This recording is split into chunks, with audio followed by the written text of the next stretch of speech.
Welcome all to today's Endowment for Middle East Truth webinar featuring Syrian dissident and activist Ahed al Hendi. Since the Arab Spring erupted in Syria in 2011, over 500,000 Syrians have been killed, approximately 5 million have become refugees, and 23 million have been displaced, mainly within Syria. Because of Bashar al-Assad's particularly brutal and heinous crackdown on his own people, Syria's membership in the Arab League had been revoked. However, this past May, in advance of a summit of the Arab League in Saudi Arabia, the decision was made to allow Syria back in. The Assad regime has gotten much of his support from Moscow under Putin and the Islamic Republic of Iran. Why has the Arab League decided to ignore Assad's egregious atrocities since 2011 and let him back into the fold? What does this tell us about the rapidly changing geostrategic dynamics of the Middle East, and what is behind this? Here to speak to us about this is a great friend of Ahed, Ahed al Hendi. Ahed al Hendi is a dissident who fled Syria 4 years ago. As a student, he was imprisoned and tortured by Syrian authorities for establishing a secular anti-regime student organization. He is now the Arabic programs coordinator at cyberdissidents.org, a New York-based human rights organization that amplifies the voices of pro-democracy bloggers in the Middle East. He has held meetings with many members of Congress in order to highlight human rights abuses in his home country. He has also met with former Secretary of State Hillary Clinton and other high-level diplomats to highlight the abuses of human rights in Syria. Hendi is in touch with a wide network of activists in Syria every day and writes frequently about democracy in the Middle East. In the past, Al Hendi has worked with the Samir Kassir Foundation in Lebanon as its Syrian research. He has been interviewed by leading American journalistic organizations like the Wall Street Journal, the New York Times, and the Washington Post, and his articles have been published in the Wall Street Journal, Foreign Affairs, Reuters, and other large media organizations. Before we start, I'd like to mention that our work is only possible with the support of you all. If you find what we do informative and helpful, consider sponsoring a future webinar or contributing to events. It is your help and support that allows us to continue with our important work on Capitol Hill to ensure a prosperous and peaceful Israel in the Middle East, fight the influence of the Iranian regime, increase US national security, and improve the welfare of Jewish Americans. Thank you. And without further ado, I'd like to introduce Ahed al Hendi. Thank you, Joseph. And I would like to thank Emmett and Sarah for always being their continuous support for the freedom movement, democracy movement in the Middle East, and their firm support to the state of Israel, the only democratic state in the region. First, I want to go into a brief history about the relation between Assad regime and the Arab countries, and specifically the Arab monarchs. As we all know, after the disintegrating of the Ottoman Empire, many movements in the Arab world, they have been influenced by the Russian Revolution, and they started to call for the establishment of the rule of people against the rule of the old dynasty. And Syria was one of these countries. Syria, Iraq, Libya, Yemen, and many of these countries, they have witnessed movements that called for the rule of people. But unfortunately, I mean, we did not see any of these democracies coming into reality in any of these countries. Instead of abolishing old dynasty, we come up with new dynasty like Assad dynasty, like Saddam Hussein dynasty in Iraq, that have no experience in dealing with people, that people don't trust, and they have committed a lot of atrocities. And in these countries, we have seen a lot of tension between these republics, like Syria and Iraq and the Gulf countries, like Saudi Arabia, like the UAE, since these countries, like they have monarchs. Because of this, we have a lot of mistrust between the two camps, the Republican trends or so-called Republican trends versus the monarch trends. I would here more speak about the relation between Saudi Arabia, which lead the Arab Gulf countries, and the Syrian regime. Always when the Syrian regime was weak and when there is American support against the Syrian regime, we saw that the Saudi Arabia took lead in encircling the regime and standing against the regime. The first incident was in 2005 when the Lebanese Prime Minister Rafik al-Hariri was assassinated by the Syrian regime and Hezbollah in Lebanon. Back then, we had George W. Bush as the president of the United States. And there have been a big American support to the Lebanese freedom fighter that led the Syrian army to end its occupation to Lebanon. Back then, all the Arab countries supported the Lebanese opposition. They stood with the Lebanese people, but that didn't last much, because by 2009, when we had a new administration in Syria, in the United States, and then we have the pivot to Asia policy, where we did not have a strong foreign relation, American foreign relation on the Middle East. We saw that the Arab countries started to back off. They saw how the American administration was willing to engage with Assad, was willing to engage with the Iranian. We saw the Iranian deal. That made them feel more like weakened. They said to themselves, the United States is backing off. We need to back off. Now, this lasted for 2 years, from 2005 to 2009, when Obama came to power. Arab countries were very much against Assad. Then after that, from 2009 to 11, Assad countries start to re-engage with Assad. Assad visited Saudi Arabia, met with the Saudi king back then. He even met with many Western leaders, despite the fact that he killed an elected Lebanese Prime Minister, Rafik al-Hariri. But in 2011, things changed on the ground. The people went into the street. Assad became much, much weaker than before. We started to see many Syrian cities being liberated by the Syrian freedom fighters. That led Arab countries again to work against Assad and to start to support the Syrian opposition groups. And this lasted for a while. Arab countries, they revoked Syria membership in the Arab League. They withdrew all of their ambassadors from Damascus. They took a stand and firm stance against Assad, against its Iranian backers. But also it did not last. I mean, like when we saw less American leadership in the region, when we saw that when the Arab countries, they saw how Obama administration is engaging more with Iran, how it's in first day in office, they took al-Houthi, which is a terrorist group in Yemen, from the terror list. And as we know, al-Houthi was attacking UAE, was attacking Saudi Arabia with drones, with missiles that's supported by Iran. That sent a very bad signal to the region. That sent a signal that the United States is trying to engage with bad players in the region, which is Iran, with Assad. So the Saudis and the Arab country wanted to secure their back. And this is why we are seeing now, we're seeing them engaging with Assad again, although there is an American opposition to that. So the US administration is telling them, don't reconcile with Assad, don't get Assad back to the Arab League. But at the same time, the Saudis and the Emiratis are telling the United States, don't talk to Iran. I mean, Iran is the biggest player here. Assad regime would have fallen long time ago without the Iranian support, without the support of Hezbollah.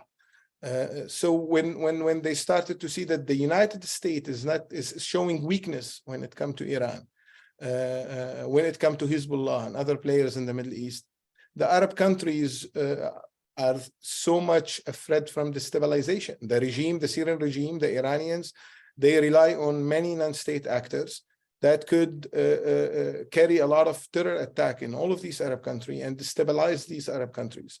And these Arab countries are trying to work now on becoming an economical hub, becoming a touristic hub, especially after what we saw that the UAE has took a very brave position by signing the Abrahamic Accord, not only UAE and many other Arab countries, including Bahrain, Oman. So they needed the US support back then. They needed a big country like the United States to stop and to support them, to stand with them.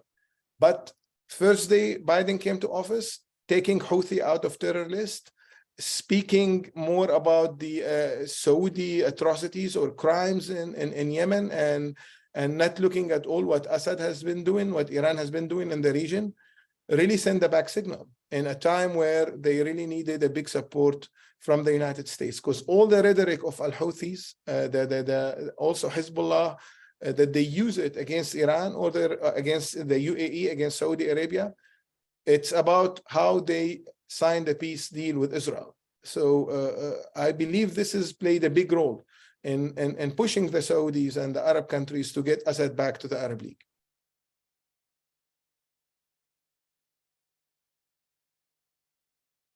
Thank you. So I'd like to ask you, if the Arab League kicked out Assad originally for these atrocities, and now they're letting them back in over, geopolitical calculations, what do you think their reaction will be to future atrocities? Do you think they are going to completely ignore them, or will there be some forms of condemnation? Well, the atrocities did not stop in Syria. We are still hearing on a daily basis reports from Syrian prisons about torture that has been committed on a daily basis by Assad regime. Unfortunately, with what's happening now in the Middle East, when a country like Iran, who committed a lot of crimes, who even tried to assassinate people in the United States, is giving a great model to all of the bad actors in the Middle East, telling them, look, we've been so bad, but the United States wants to talk to us.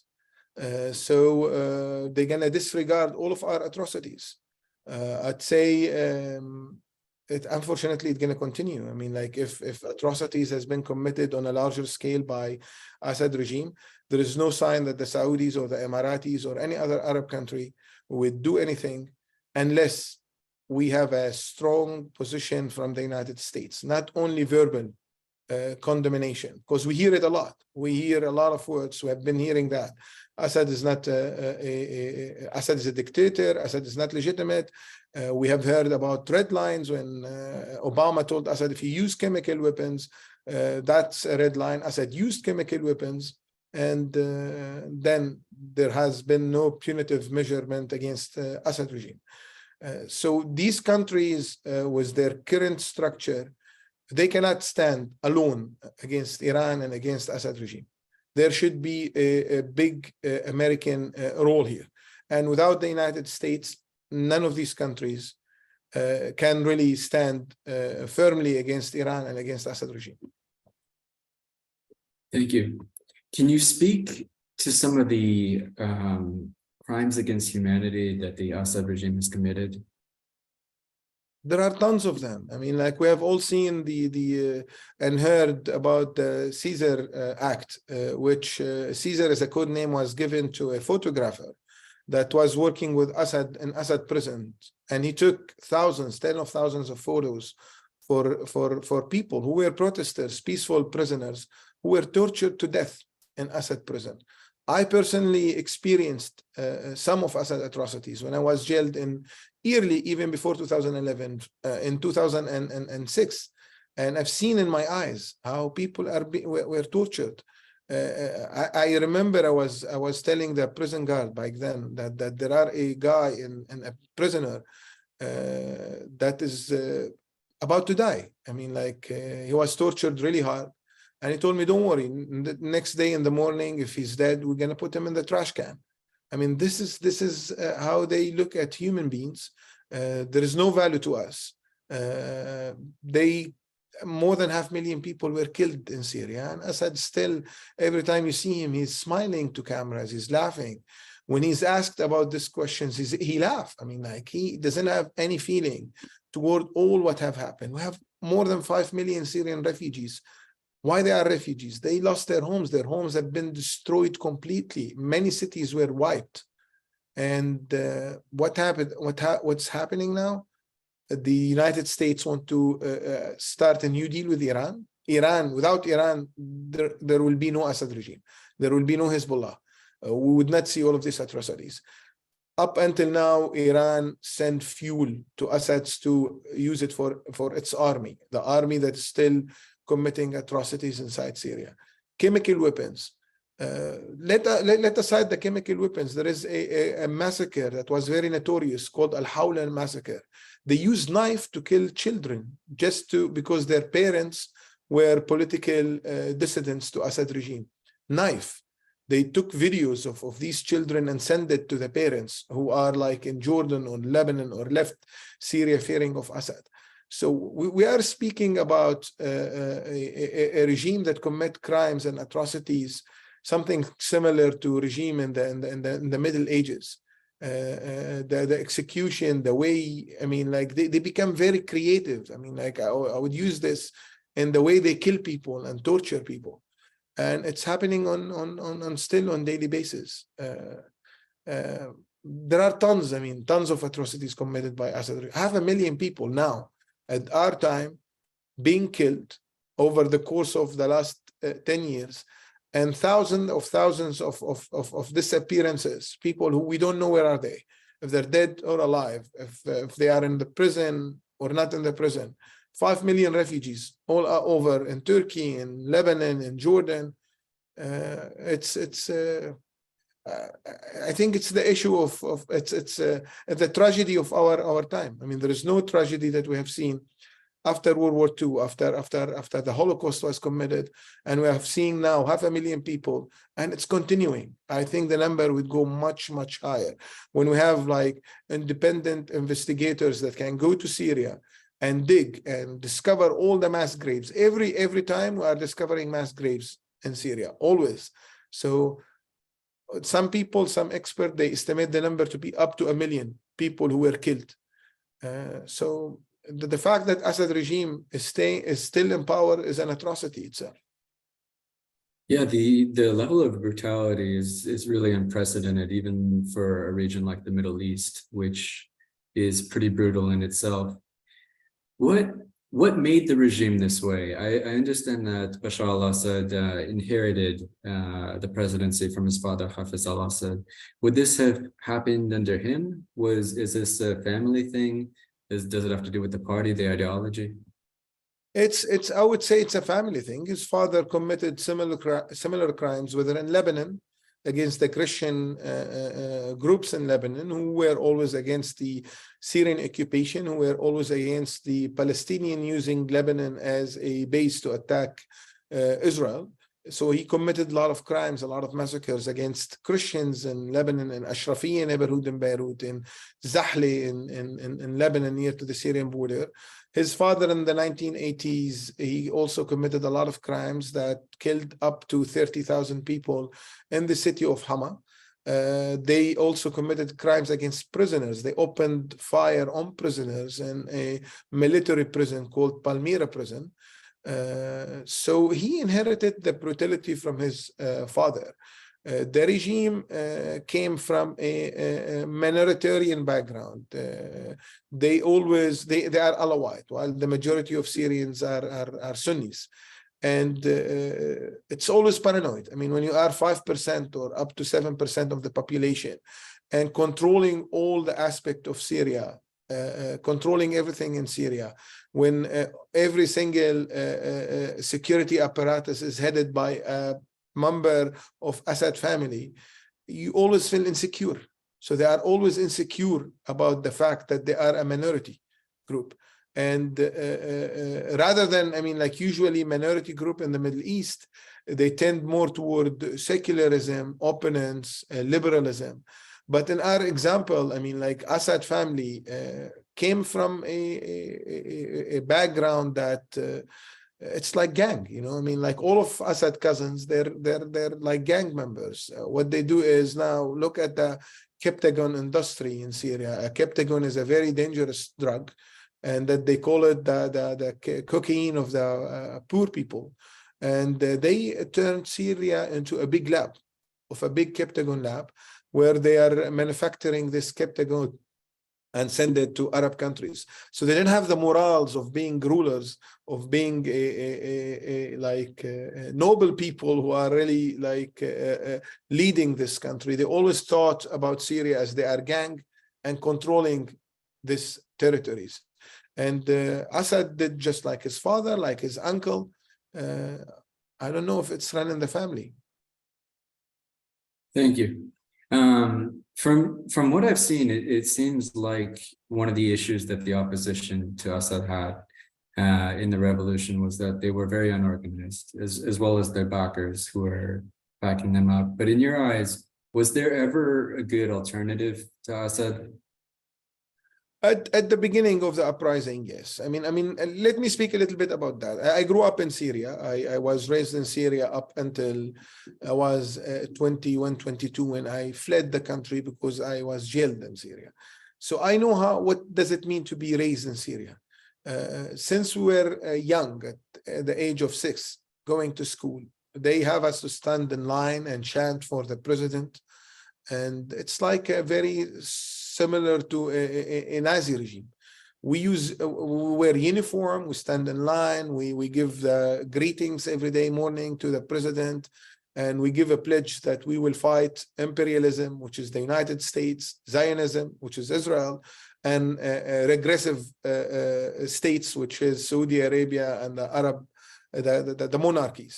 So we have been indoctrinated at an early age. We don't have any type of organization or voluntary groups outside of the government. Everything is mandatory by the government. We have one TV channel. It's just like North Korea, that they air maybe half of its segments is to praise Assad regime, Ba'ath party, and the ideology of the Ba'ath regime. And so you don't have, people are not, they don't have the experience of forming groups, of creating political parties, of creating campaigns, political campaigns. We were like in a prison, a big prison, all raised up in it, without any experiences. I mean, everything we learned is from Assad regime. They stuffed the brain of the Syrian people with hatred toward the others, and back in my time, all the hatred was directed toward Israel. That all of our problems come from Israel. This is how they taught us at school, on the Syrian national TV. If we have a problem with power outage, they would blame it on Israel. If we have unpaved roads, they would blame it on Israel. So everything was blamed on a supernatural like power that is, we don't know nothing about it. So, and then all of a sudden, I mean, people got the guts. They went to the street. They fed up from what's going on. And they started to challenge the authority of Assad regime. That itself was a miracle, I would say. As a person who was raised in Syria, and I was seeing how Assad status were attacked by that spread all over Syria. Everywhere you go in Syria, you'd see a big statue of Assad, photos of Assad everywhere. We have seen people, protesters, going and break them and step on them. I mean, that was like a really miracle. But after that, what next? I mean, like, yes, I would tell you the Syrian opposition failed to create some good alternative to Assad regime. They locked themselves into the same rhetoric that Assad have put upon us.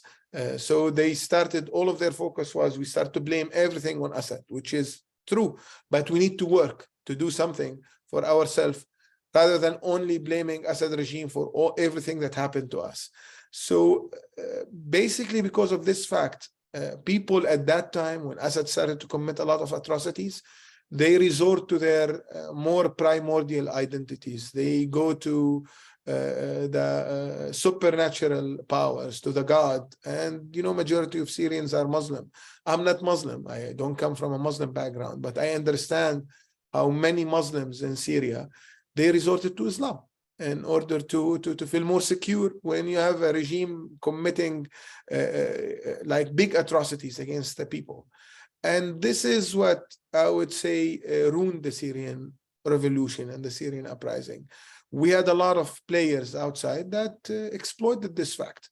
We have a lot of groups that, like Al-Qaeda, like who became later ISIS, they wait and sit and look to see something like this happening, to go and pretend that they are the saviors of the people. They started to carry very successful attacks against Syrian regime. One of the attacks killed the brother-in-law of Assad, who was the head of the Syrian military intelligence, a very notorious, like a police, secret police that has been very famous in committing crimes and torturing people. So when you are a person armless, seeing Islamic groups carrying very successful attack against Syrian regime, you start to have hope. They gonna save me. But unfortunately, these groups were as bad as Assad. They are no different than Assad. I always say Assad took my political freedom, and this group, they want to take my political freedom, my social freedom, my religious freedom. So yes, the big part of the Syrian opposition were Islamist, and that also a factor, another factor why countries like UAE has distanced itself from the Syrian opposition groups, because they saw that there are Muslim Brotherhood, dominant group among them is the Muslim Brotherhood. Having said that, I don't say that there is no hope. If we look at Northeast Syria, that is controlled basically by the Kurds, the situation is not like this. I would say there is a very great model that is being established there. We have gender equality. We have equality between, in that part of Syria, we have equality between all religious groups. It's a great system that's been establishing there. But unfortunately, because of the Turkish opposition to this example, as we all know, Turkey is always paranoid about Kurds and about any Kurdish movement. The fact that the leading elite in that region is Kurdish doesn't, make Turkey very paranoid. And as a result, make countries like the United States and Europe not really firm and strong about supporting this region as an alternative of Assad. That region is almost 1/3 of Syria. All of the Syrian resources is in that region, the oil and the agriculture. They have about 100,000 people who are in the Syrian Democratic Forces, which is an army of very trained professionals. We have American bases in that region. I was able to visit this region 3 years ago, and I've seen in my eyes that a lot of progress happening there. But the challenge of Turkey I would say that the fact that Turkey is opposing this model would make it very hard for them to be an alternative to Assad regime. Thank you.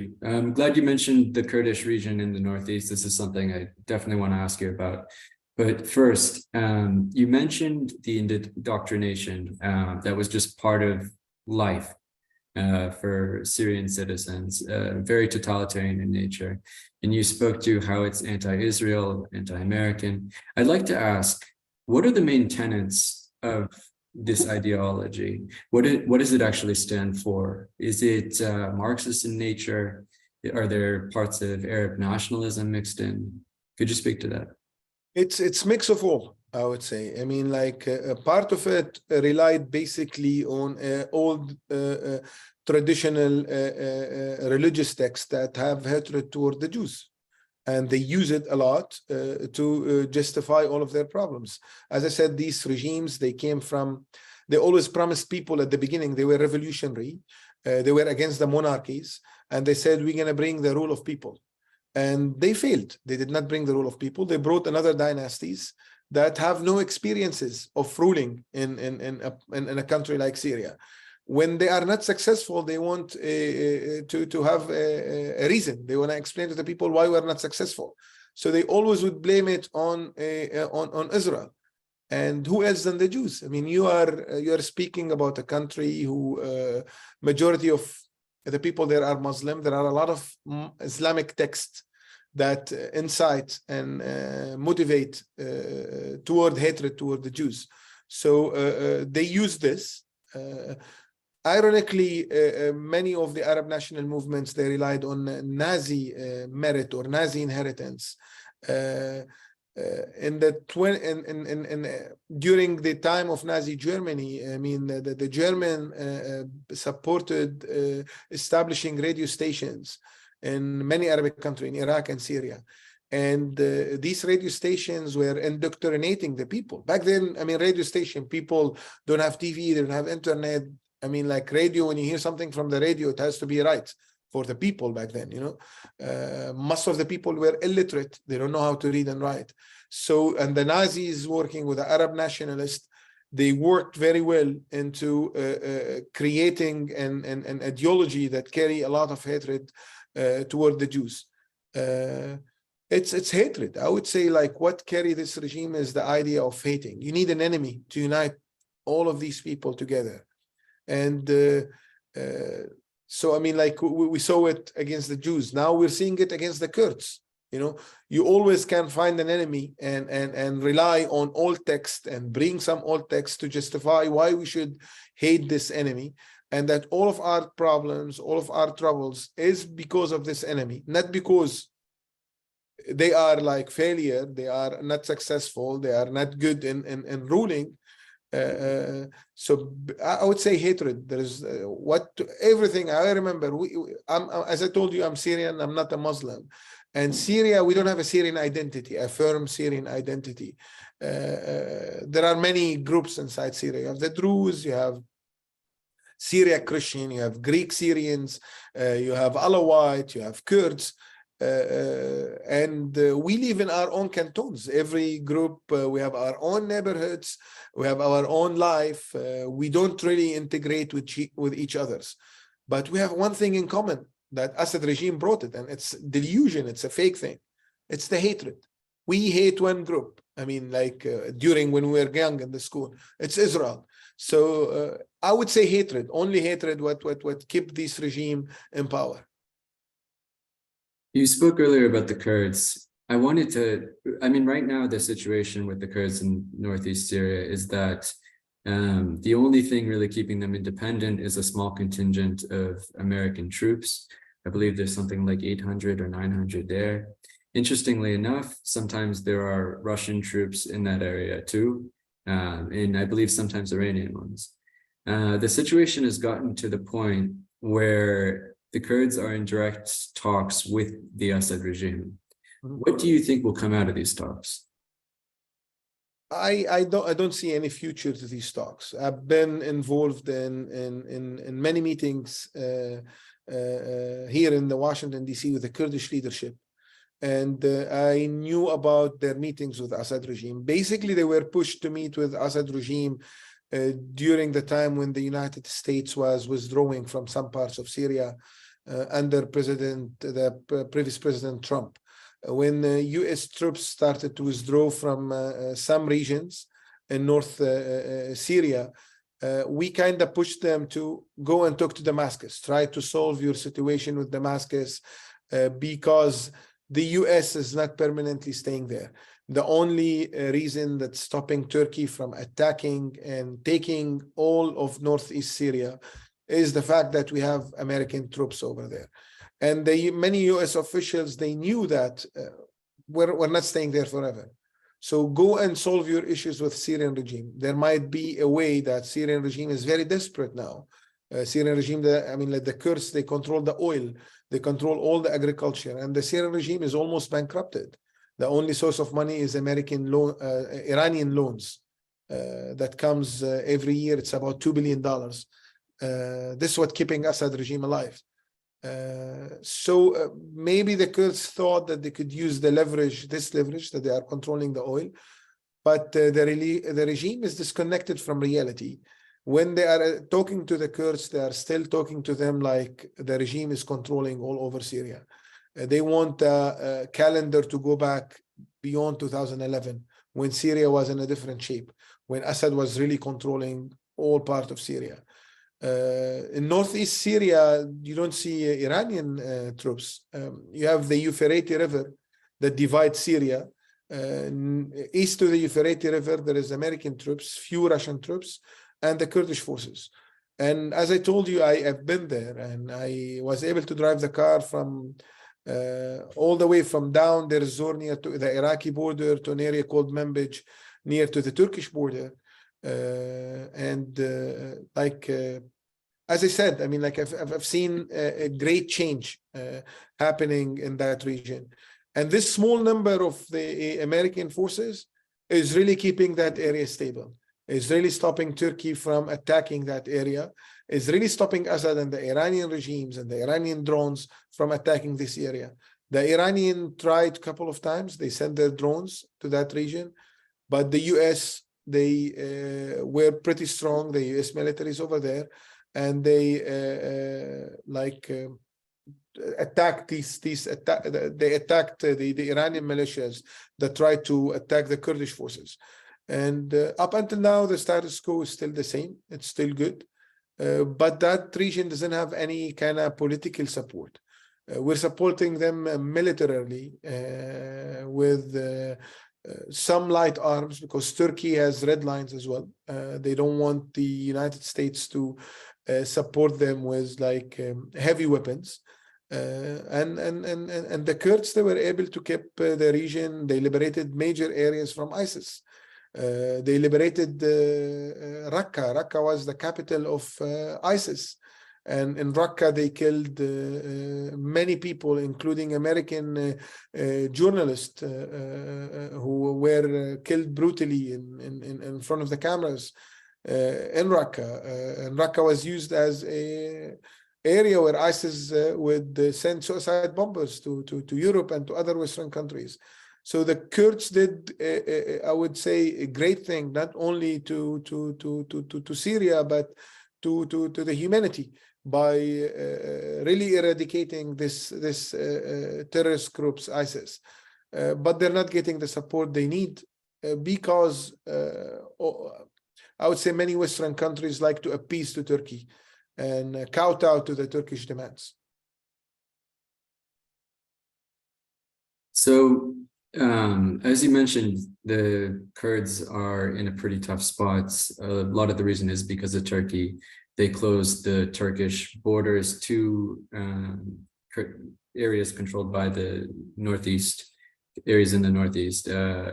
Some of the Kurds in Iraq on the Erbil side closed the border as well, under pressure from the Turks. I'm wondering what is it the US can do? What is it the West can do to alleviate this situation? What kind of political support should we offer? So now there is a UN support for a negotiation between Assad regime and the Syrian opposition.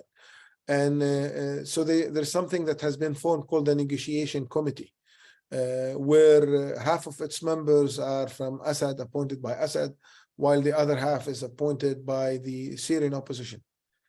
The Kurds are not there. They're not represented there at all. So you have a group who are controlling 1/3 of Syria, and they're managing all the Syrian resources.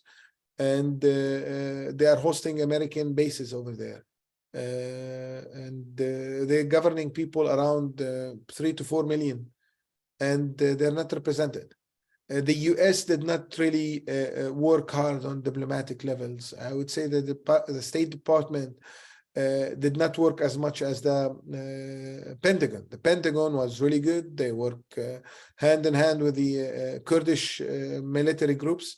But when you look at the political branch, we did not really support the Kurds. Not with diplomacy, not with pushing to represent them in the Geneva talk, which is, as I said, a UN-sponsored talk to bring peace and reconciliation in Syria. So basically just support them politically without always being afraid from Turkey. Turkey failed to end ISIS presence on its border. All that border towns between Syria and Turkey was occupied by ISIS. Only because of the Kurds, with the US support, ISIS has been pushed out of that region. Most of the terrorists, the foreign fighters who came to Syria, they came through Turkey under Erdogan. They came through Istanbul, and then from Istanbul, they crossed all the way to Syria. And back then, there are a lot of reports as well saying that the Turks, they let them go because their main objective was not fighting ISIS. It was the Kurds. They have a big paranoia about the Kurds.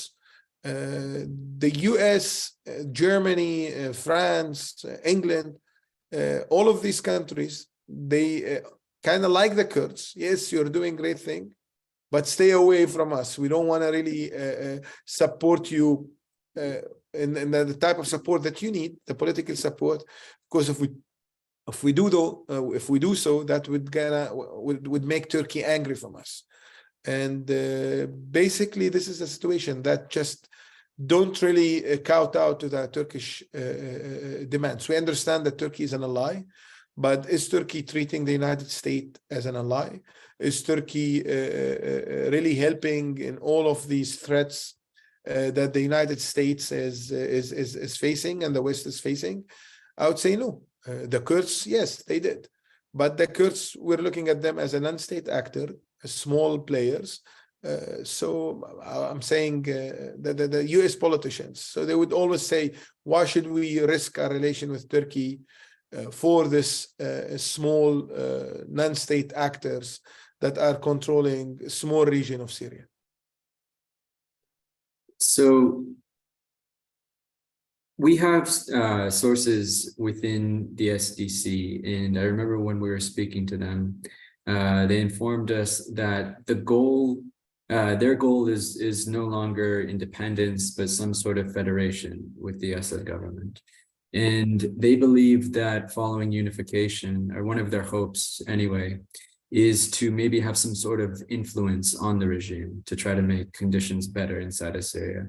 Do you think this is something that is possible? It was possible, I think, before, but now with the fact that many Arab countries, including Arab countries that have forces in Northeast Syria with the US forces, like the UAE, are normalizing with Assad, are trying to bring Assad back and promote Assad, maybe we don't have the same chances. When I talk to the many Kurdish leaders, they are very afraid, telling us that, look, the Arab countries are normalizing, the US might normalize with Assad. So we will be in a more of a bad situation. Assad was very desperate, very weak, wanted to talk to them. He even met with one of their leaders called Ilham Ahmed, and I think President Ilham Ahmed of the Syrian Democratic Council, she met with Emet a couple of times when she used to come here to Washington, D.C. And they met with Ilham. They heard, they wanted to hear from her about what they want. But they were always doing procrastination, delaying the solution, saying, yes, later we could solve something. And they were waiting for this time. They were waiting for a time where Arab countries are fed up, where Iran is showing more strength in the Arab world. And I'm saying showing more strength because here in the US, I mean, we have an administration that really want to talk to Iran. This is very, I mean, in a region like the Middle East, when, I mean, you show this is a very bad gesture. It shows that if you were very bad, you did a lot of horrible things, then at the end of the day, the US want to talk to you. I mean, that means, we all should be like that, you know? I mean, when Saudi Arabia, Emirates, they really cooperated with the United States on many issues. And in the end, they always, with this administration, all what they've heard about is, oh, we might put sanctions on Saudi Arabia because of the war in Yemen.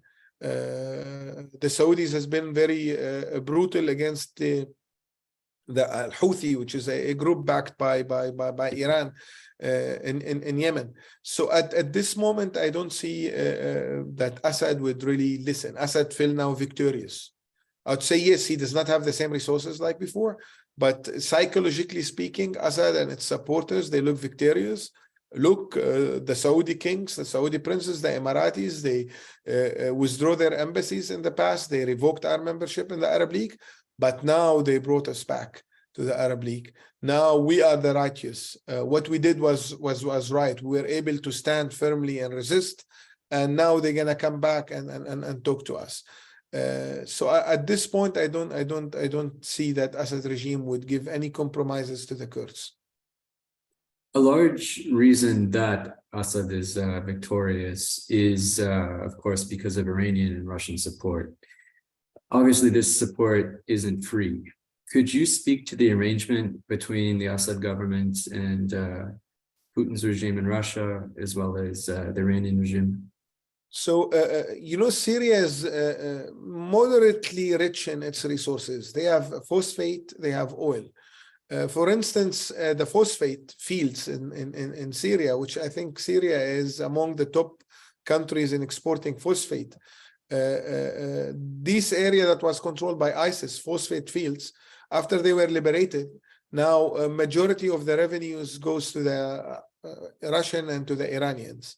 The Iranians are leasing lands, territories in Syria, huge, vast areas for 100 years from the Syrian government in return of providing oil, Iranian fuel every month that comes to the Syrian port, which is helping the Syrian army and helping Assad to generate some electricity for the general public. The Russian at the same time, the same thing. I mean, like now they are controlling or they have leased a port, a big on the Tartus. It's a coastal city in Syria on the Mediterranean for also about 100 years. So the Russian, they can control now. They have a big base on the Mediterranean. It's an issue that they always wanted to do, even during the Soviet time, when they had great influence on Assad and other Arab countries. They were not able to do that as they are now. They are enjoying a lot of leverage in Syria. So it does not come for free. Yes, without Russia, without Iran, Assad would have been toppled a couple of years ago. But the heavy Russian intervention, where they were using their airplanes to attack rebel holds, Iranian militias, and on the top of them Hezbollah, who fought in Aleppo, who fought in the suburbs of Damascus against the rebel groups, played a big role in making Assad victorious. But as you said, it does not come for free. Now in Damascus, you see Iranian militias, you see Hezbollah militias that are stronger than Assad regime. If you go back 10 years ago, or like before 2011, Assad had a lot of leverage on on Hezbollah. Now the opposite. Hezbollah, they have much more leverage on Assad than Assad had. Their militia groups in Syria. I give you an example. In Syria, there is something called mandatory army service, where you have to serve army for 2 years, 2 years and a half. Now, if you are a member of Hezbollah, if you are a Syrian and a member of Hezbollah militia, the Syrian army cannot take you to the mandatory service, which also gives a signal and shows how the Hezbollah Iranian militia are much more stronger than Assad. In the south, in near to Jordan, near to the Israeli border, there is no Assad army. I mean, what you see, the main troops on the ground in these regions are Hezbollah and Iranian militias.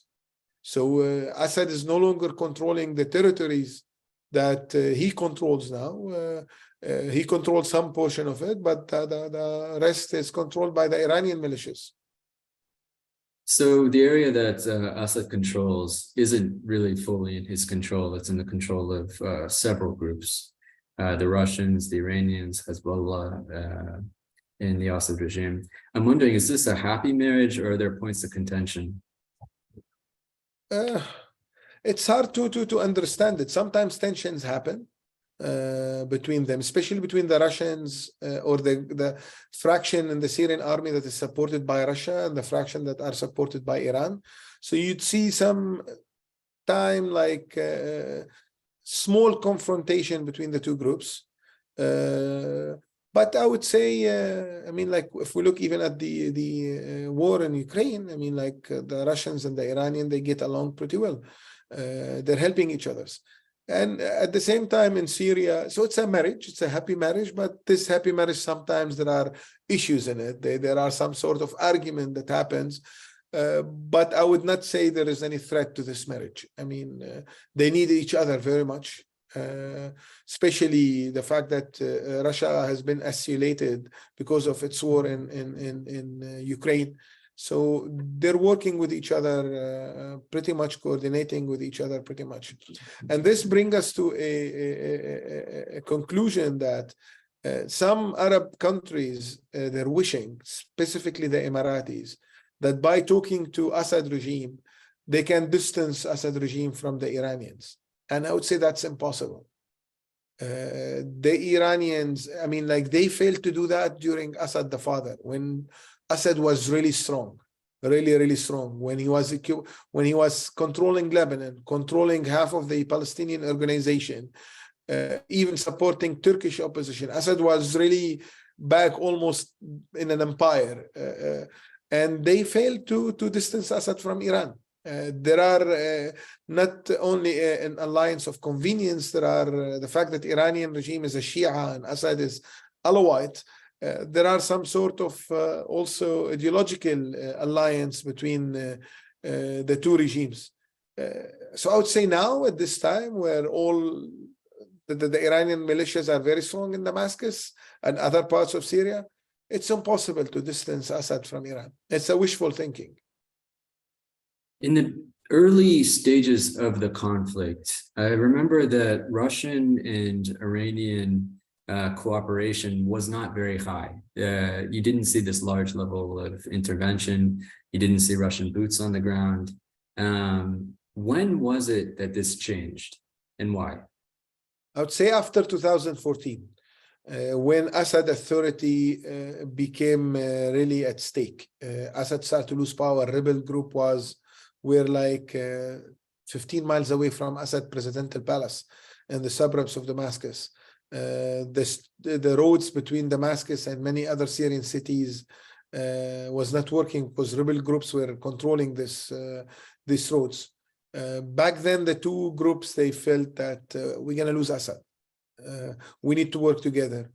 And it started after 2014. Russia started to carry by force, very brutal attacks against the suburbs of Damascus, all the areas that surround Damascus, while on the ground, Hezbollah was trying to advance in these areas.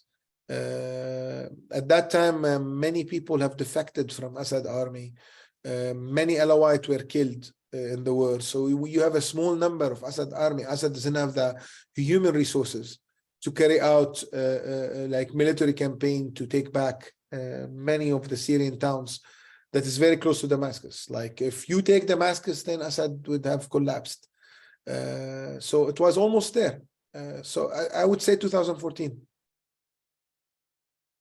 Following the Russian invasion of Ukraine, I know that a lot of Russia's capacity has been sucked into that conflict. Has this had consequences in Syria? Are we seeing Russian influence diminished? I wouldn't say diminished. Yes, we've seen reports, I've heard from people on the ground. There are some Russian bases that were replaced with Iranian backed militias. But practically on the ground, maybe this changed a little bit the dynamic within the Syrian army. As I mentioned, within the Syrian army, there are groups that are loyal to, or there are Alawite officers who are loyal to Russia, and there are Alawite officers who are loyal to Iran.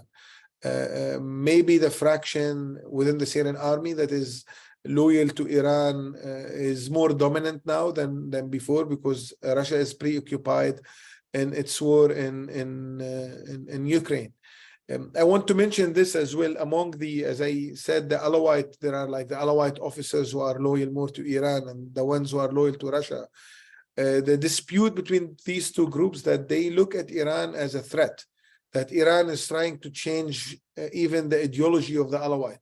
Yes, the Alawite are a franchise of the Shia or offshoot of the Shia, but they're different. They don't observe Islam in the same way that the Shia does. Even many people don't look at them as a Muslim sect. They have their own faith and their own belief. So many within some people who are pro-Russia within the Assad army, they see that Iran is trying to convert the Alawite villages, Alawite poor people, to make them into Shia. And Iran has been carrying this missionary kind of like trying to convert people into Shia, whether they are Sunni or Alawite, since almost 20 years. They're building what they call it Husseiniya, and Husseiniya is like a house of worship for the Iranians in many areas that are Sunni, that are Alawite, that are Druze. So there are some fraction within the Syrian regime that they don't want to see that, and that make them more clinging to the Russian forces. That the Russians don't want to change anything. I mean, like the Russians, they don't care about these issues as much as Iran. That's really interesting. So it's the reason that some people go to Iran and some people go to Russia, it's purely over ideological differences. It's not based on ethnicity or religion. Basically, yes, because they are all in the same ethnic group. They are all ethno-religious group. They are all Alawite, the people in the elite of the Syrian army. And we've seen some Alawite leaders that were backed by Russia, supported by Russia. You have even Russian bodyguards staying with them at all time. And we heard rumors that they were afraid from being assassinated from other Syrian army officers who see them as a threat to them. And their main issue was with the Iranians that, listen, the Iranians want to convert us. The Iranian wants to change us. While the Russian, yes, they have their own interest, but they don't care about changing our faith and changing our religion. The opposite, the Russians, with their mentality, I mean, like they like working with Alawite groups in Syria. So they see that they have some kind of, I'm trying to explain it. They have, I mean, within the Alawite belief, there is some Orthodox even kind of, they are influenced heavily by Orthodox Christianity and Byzantine, old Byzantine like rituals, which make them a little bit also closer to the main doctrine in Russia, which is the Orthodox Christians. So this is the argument between the pro-Russia camp within the Syrian army and the pro-Iran camp within the Syrian army.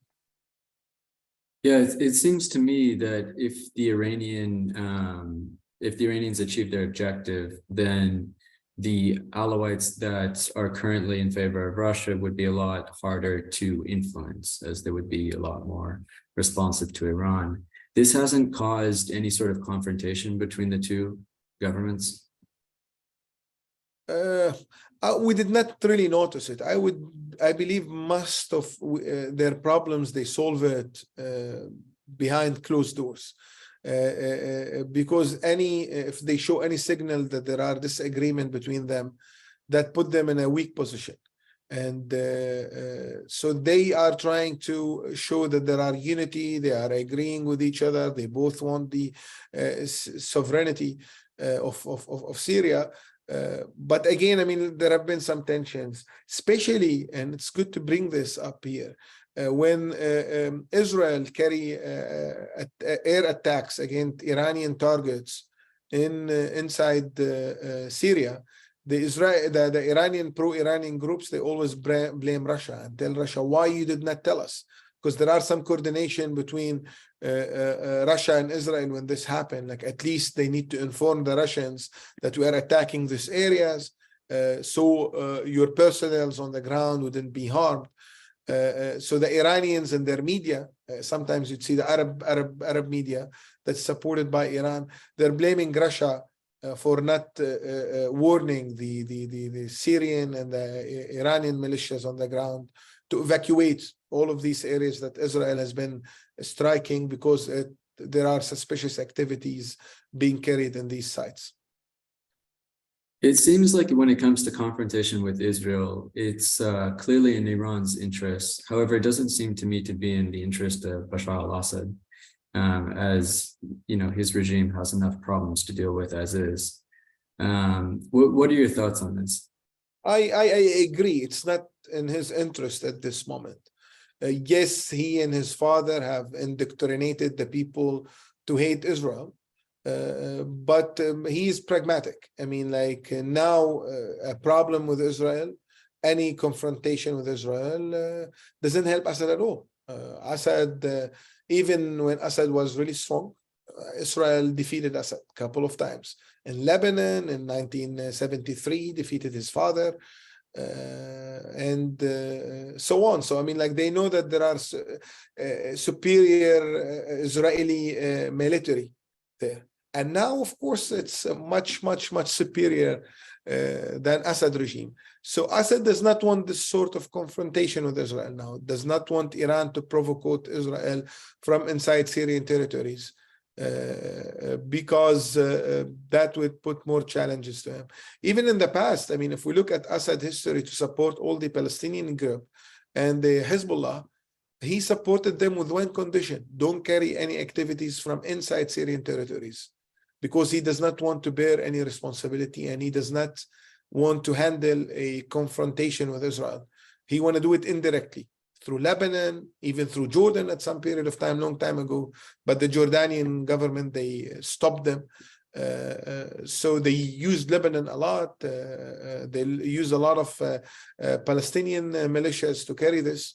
But I agree with you. Yes, now it's not from their interest to do any confrontation with Israel. It looks like our time is up. I'd like to thank you so much for coming and speaking to us. I'd like to also thank our viewers. We're always glad to put on these sorts of webinars, and I hope to see you guys next week. Thank you.